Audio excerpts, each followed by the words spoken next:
Supreme court ने आज इस चीज को खुल के बोला है कि हम इस मैटर को ट्यूसडे को लिस्ट कर रहे हैं और हमारे साथ में और भी बहुत सारे लोगों ने इंटरवेंशन आईए फाइल की थी, जिनको सब पर नोटिस कर दिया है कोर्ट में। कोर्ट के जो ऑर्डर था 22 जुलाई वाला, उसमें एनसीटी दिल्ली के बारे में भी लिखा हुआ है स्पष्ट, तो वह भी ऑटोमेटिकली समझ लिया जाएगा कि वह भी उस कोर्ट का ऑर्डर में कंप्लायंस है। आज जो मैटर कांवड़िया यात्रा का लगा हुआ था, आइटम नंबर 36 था, हम उसमें 36.3 पिटिशनर्स थे। Correct, I am just asking.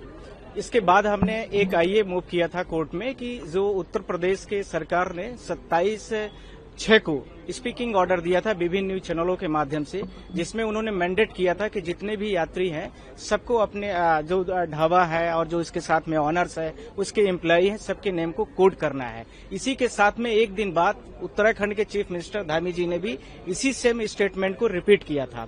हमने उसमें तुरंत ही आईए मूव किया था और इसके दौरान में बहुत सारे जो अनऑर्गेनाइज संगठन है, रिलीजियस संगठन है, उन्होंने इस चीज का बीड़ा उठा लिया। सारे ढाबा और जितने भी लोगों के कांवड़िया यात्रा के रूट पर जितने भी हैं उनके क्यूआर कोड, उनके नेम्स, इन सबको डिस्प्ले कराने के लिए मस्ट कर दिया।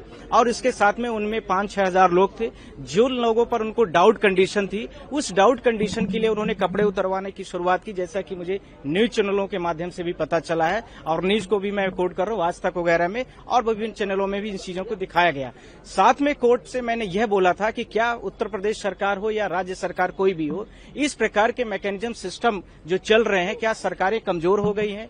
क्या इस प्रकार के कोई भी रिलीजियस व्यक्ति हो, क्या उसके पास ये राइट्स है, या हमें आप कोई भी संबंधित व्यक्ति है, उन संबंधित व्यक्ति के पास क्या ये पावर है कि किसी भी व्यक्ति का हम पूरा नेम डिस्प्ले कराएं, उसके रिलीजन्स के बारे में बताएं, यदि वो डाउटफुल कंडीशन में आता है तो उसके कपड़े उतरवा लें। तो इसके लिए तो स्टेट के मैकेनिज्म में पूरा पुलिस प्रशासन है, लोकल एडमिनिस्ट्रेशन है, इस आधार पर क्या स्टेट गवर्नमेंट फेलुअर हो गई है? ये मेरा प्रश्न था। जो चीजें हो, 22 जुलाई को सुप्रीम कोर्ट का जो हम लोगों के पिटीशन पर ऑर्डर था, उसी ऑर्डर्स को कंप्लायंस करने के लिए बोला गया था कि हाई कोर्ट स्टेट गवर्नमेंट्स और सेंट्रल गवर्नमेंट जहां जैसी आवश्यकताएं हैं वहां पर ऐसे लोकल व्यक्तियों को तत्काल रोका जाए और जो 22 जुलाई वाला कोर्ट का ऑर्डर है, सुप्रीम कोर्ट का जो ऑर्डर है, उस ऑर्डर्स को तत्काल ही उस पे पूरे देश पे लागू किया जाए। इसको लेकर के था सुप्रीम कोर्ट ने आज इस चीज को खुल के बोला है कि हम इस मैटर को ट्यूसडे को लिस्ट कर रहे हैं और हमारे साथ में और भी बहुत सारे लोगों ने इंटरवेंशन आईए फाइल की थी, जिनको सब पर नोटिस कर दिया है कोर्ट में। पर हमारे में जो पार्टीज हैं वो 3 स्टेट है।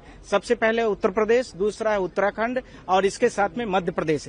हालांकि कोर्ट के जो ऑर्डर था 22 जुलाई वाला, उसमें एनसीटी दिल्ली के बारे में भी लिखा हुआ है स्पष्ट, तो वह भी ऑटोमेटिकली समझ लिया जाएगा कि वह भी उस कोर्ट का ऑर्डर में कंप्लायंस है। पिछले साल भी इस तरह का मुद्दा आया था, उस वक्त कोर्ट ने क्या आदेश दिया था? उस समय पर भी कोर्ट ने बोला था कि किसी को मस्ट तरीके से, यानी फोर्सफुली तरीके से किसी के नाम, किसी के ढाबा का नाम, ऑनर्स का नाम, उसके साथ में उसके एम्प्लॉई जो हैं, उसको आप किसी तरीके से नहीं कर सकते हैं। उसमें वेज और नॉन वेज लिखना ही सफिशिएंट था। पर इसके बावजूद भी बहुत सारे जो रिलीजियस व्यक्ति हैं, जो इस प्रकार का पॉलिटिकल थोड़ा सा करते हैं, उसको लेकर के था, जो सुप्रीम कोर्ट के जजमेंट में भी लिखा है और साथ में भारत के जो कॉन्स्टिट्यूशन में आर्टिकल 17, 16, साथ में आर्टिकल 19, 21 और 25 और 6 इसमें रिलीजन्स की फ्री प्रैक्टिस के बारे में बोला गया। वो सारी चीजें स्पष्ट तरीके से उसमें लिखी गई हैं, तो उसका कंप्लायंस होना चाहिए, ये हम सबकी प्रेयर है।